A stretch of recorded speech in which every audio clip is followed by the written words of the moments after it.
Welcome everyone, I'm Blazenfurry from Blazenfurry Gaming, bringing you a guide of my Garrison. This is my main character, Blazenfurry. I would use Fury, but it was taken on this realm, unfortunately. But I would like to show you guys what I've done with my Garrison to make me essentially what I'm going to assume is the best raider possible. I'm not 100% done with the Garrison. I have one more building to level up to 3 that I care about. I'll eventually level up the fishing shack and the menagerie to 3, but I'm not super worried about it at the moment. So I first have an inscription house, or scribe's quarters, whatever you want to call it, and I have Admiral Taylor in here as my follower, I guess, that gives me more war paints. The reason I have this was essentially I had a free slot because I have skinning and leatherworking as a profession, and I didn't necessarily want the bank, and I wanted a way to make money. At the time that I did it, Dark Moon cards were selling extremely well, so that's pretty much what I've done, is I did this to make Dark Moon cards. And I get about, I get a card a day with Admiral Taylor in here, plus 2, so because you get 6 work orders a day, and you get to, that's 12 war paints, and it takes 10 to make a Dark Moon card. If you talk to, where are you at? The Scribe, Eric Broadoak. He can make me a Dark Moon card, which can be turned into the decks and the trinkets and yada yaddles. Now Admiral Taylor, as his perk, will allow me to make merchant orders every day. I can make 2 at the cost of essentially 4 pigments, which is 10 herbs and light parchment. And these work orders can be, or these receipts that he gives me, can be combined with 2 of the same kind to turn into a work order or merchant order, which sells for 75 gold. It's essentially just another way to make money. Now, unfortunately, these things only last for a day, so if you don't get the same 2, they turn into expired receipts. You can combine 4 of those expired receipts to get another merchant order. And yeah, it works just the same way. My other building here is my tannery, which is basically the leatherworking profession building. It ships me in British leather, which is used for leatherworking, crafting, yodel stuffs. I also have Shelly Hamby working here for me, and she can make tents for my low-level characters or me, whatever. Just get 10% all stats. It's pretty awesome. I don't know if that counts as like a elixir or not, or if I can use that in a raid. I have no idea, I've never tried it, but it's pretty neat. And of course you can buy your recipes. I'm working on the mail set now, get that done, which I think I have one I can buy, so let's go ahead and purchase it. I have 2 I can buy. Yeah, okay, sweet. The British leather is helpful, all that great stuff. It takes beast hide, raw beast hide to do the work order. Nothing too fancy there. See, I have the bonus, so I get 2 per work order. Then my other small building is the level 3 salvage yard. Hopefully I have a couple of missions completed. We have 4. Maybe I'll get a box of salvage when we go in there, and I'll show you what this actually does. It's pretty nifty. I'm going to learn these real quick, and then I'll head and show you the other buildings. Alrighty. Now, unfortunately, I've mined and herbed out of my herb garden and stuff like that, but in my excavation thing, but I'll show you that later. Next is the level 3 barracks. This building has got a lot of cool perks to it. First of all, it lets me change some of my guards to a faction of my choice, and of course I'm a gnome, so I chose Gnomergan, so I've got the Lunar Fall Infantry as gnomes. The other cool thing about it is that it lets you recruit a bodyguard, which I currently don't have one active, due to the fact that I needed him to run a high-level mission, because he's the one that I use is also my highest geared one. But it also gives you 5 more active followers, so it raises your follower limit from 20 to 25. It's pretty awesome. Now I also have the level 3 inn, which the inn gives you daily dungeon quests like heroics and stuff like that, and it gets you just kind of neat little rewards. Sometimes it's not one of them. Soul Carver Voss, it gives me a supply of storied rarities, which most of the time these only contain gold and some garrison resources, but occasionally they can contain loot, or crafting materials, all kinds of cool stuff. But the really cool thing about this is the Headhunter, which you get at level 2, which lets you recruit a follower every week. Now, this follower, you get to choose a specific trait or ability that this follower has, then everything else is random about it. I've never recruited an epic one, but I have only recruited, I think, 3. So it's possible that an epic one can spawn. I have gotten a rare one out of it, which I believe was this week. But the level 3 inn, what does it do? I'm not sure. I'll show you whenever I go into the architect table there. I can't remember what the level 3 inn actually does. But then we have the Dwarven Bunker, which essentially lets you turn garrison resources into iron horde scraps, and potentially armor and weapon upgrades for your followers.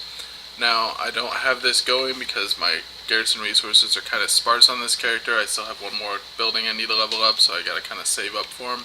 But after that, I'll start spamming garrison resources in here to get my transmog gear. Now, those iron horde scraps are really good for purchasing all of the transmog gear. Now, basically what this does is this. You can get the factions, like the Shadow Moon Orcs faction garb to be your gear. It's pretty neat. Or whatever you want. I'm going for the Thunderlord garb. That's my plan, is to go this way with my Blazenfurries and Mongoose Enchants. Pretty awesome. I currently only have the helmet and the belt, which I need to go re-enchant my belt because I got a new belt at the at the raid this week. But it also has a neat thing of, while leveling or doing quest rewards or killing rares, it doubles the chance that your loot will like upgrade. So like if you quest or kill a rare spawn or loot a treasure, you have a chance for it to go to rare or epic, and the Dwarven Bunker doubles that chance. The other cool thing that the Dwarven Bunker does, sorry I didn't mean to get off track here, is your quartermaster, no, not your quartermaster, your work order person, I believe, one of them, it might be the quartermaster, they let you buy a Seal of Tempered Fate for free every week. But the Seal of Tempered Fate is your bonus roll when you raid or kill a boss somewhere, like a raid quality boss. You can roll for extra loot. It's pretty awesome. Now this building is the one that I don't have of my main buildings. It's leveled up to level 3. It's the barn. Admittedly, it probably should be. This place allows you to capture animals out in the wild and turn them into leather or food, and eventually savage blood, which is the plan once I get to level 3, and that's why it should be. I didn't realize that that was a possibility. But that's pretty much its only benefits. There isn't a whole lot else it can do. It's basically there so that I don't have to go skinning every day. I can just go trap animals and get a leather per one I trap. Now this is the herb garden, or herbalism hut, whatever you want to call it. It gives you herbs if you do the work orders, which take Draenic seeds. Now all these little boxes here, they all have herbs grow in them every day, and you can loot them just like if you were an herbalist, and they give you seeds and you can turn them in for work orders. Now this tree, for some reason, I don't know why it's not dropping any fruit today, usually has fruit laying on the ground underneath it, and it's basically food buffs that despawn when you log out, which I find quite annoying, but they're free, so might as well. It's the 75 version versus the 100 version. Then of course you have the Lunarfall Excavation, which you can give him Draenic stones for work orders, and he'll make you ore, true steel, true iron, or black rock, either one. And then you also can go down into the mine and mine any nodes that pop up in here every day. Currently there's a bug with this place that if you don't have the miner that goes in it, like the follower bonus, it will still give you the mine carts that spawn. Like there's mine carts down there that have extra ore and artifact fragments and stuff like that in them. But I think that Blizzard's working on a quick fix for that. It's been going on for about a week and a half to 2 weeks now. It's kind of outrageous that it's lasted this long. Not that I mind the free resources, but I mean I have my miner down there anyway to boost my work orders. But and this building is the fishing shack. Essentially, it lets you fish drain ore fish out of your own garrison, so you don't have to necessarily go anywhere other than to find specific fish pools. I guess if you want just one type of fish, you can run around a specific place. But I find that I get my bait back fast enough when I'm fishing here that I don't really have too much problems with it. He also gives you a daily to catch a certain type of fish every day, which increases your skill and gives you a bag of fish and stuff. It's pretty neat. I don't know what happens at level 3 other than the fact that you can catch actual large fish here. I've never caught a large fish because my fishing's still not quite up there. I think I only have 375 fishing, so that's my next profession I'm going to work on leveling, and then archaeology after that. But so then we're going to go to the bread and butter of the garrisons, your town hall. The town hall is a rather unique place. Right next to the town hall is the menagerie, which is for pet battles. I don't have any pets at level 25, so I can't unlock it yet. And then you also have the garrison cache, which refills constantly with garrison resources. I don't remember the exact number you get per day. I think it's somewhere near 100, 125, something like that. But it does max out at 500, so you want to make sure that if you have alts that have garrisons, you want to get on there every 4 days or so to make sure you don't waste garrison resources.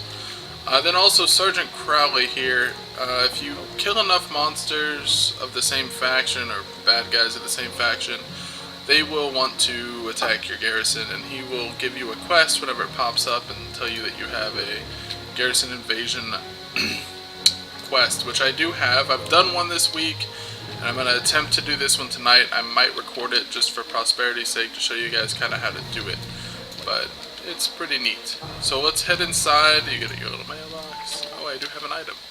Oh, I sold my 5 of War for 2,000 gold. See, I told you selling Dark Moon cards was my lucrative prospect. But inside, I can talk to these guys, like these are my recruitment officers, and I can have them protect my garrison. So, like, I can have Worgen, and it would change to Worgen and whatnot. It's pretty cool. I was going to tell you what the benefit of the inn was. Unlocks the treasure hunter missions, which is basically a mission from your table. It can make you a massive amount of money. Some of them aren't too massive, but I did get 500 gold from one, which I thought was a pretty good chunk of change. Yeah, that's pretty much it. Then we have, of course, our mission table, which I have. Oh, I'm getting a 645 set of armor from. That's pretty boss. For one of my followers. Now I did get the salvage, so I can't go show you that. Do I have anything else in here that I care too much about? Not really. I have all of these missions except for this one come back in 21 minutes, so I'm probably going to wait to do these until, or to send my followers out on missions until I have all my guys back so I can do the best work I can possibly do. That last one, I know the followers that are there and I'm not super worried about, but I mean, that's pretty much an overview of my garrison. I'm going to go open this big crate of salvage for you so you can see what that kind of looks like. And then I'll probably go attach this gourd-wrenched armor set to someone in case I get an extra one. That's why I'm waiting. So we'll open this up, and we got a war-ravaged armor set, which is a 615 set of armor. Now, when you get the armor and weapon pieces or sets, you want to make sure that when you apply them to your followers that you're applying a set first and then the bonuses. Because there's some that let you just increase by 3 item levels or 6 item levels or 9 item levels. Don't do that to someone you haven't given a set to, because if you try to give them a set later, whatever you gave him before is completely negated, essentially. So I have her at 600 armor. Crowman's at 615. So we're going to give the 645 armor set to Kimsey Pinch Whistle, which boosts her all the way up to 630. Do we have anybody else that doesn't have armor that's level 100? I doubt it, to be fair. At least not that's here with me. So I'm going to have to save this set to my next level 100, which is probably going to be one of these two. Oh, or one of the followers I have on one of these missions might not have a piece of armor, so I'm going to have to save it. So yeah, that's that. So that's my Garrison. I hope you guys enjoy it. If you have any questions or comments about why I chose what I chose for rating, just leave them below. I will answer everything you give me. You guys have a wonderful day. This is Blazenfurry signing off. Thank you all for watching, and please rate, comment, subscribe below. And until next time, have a wonderful day.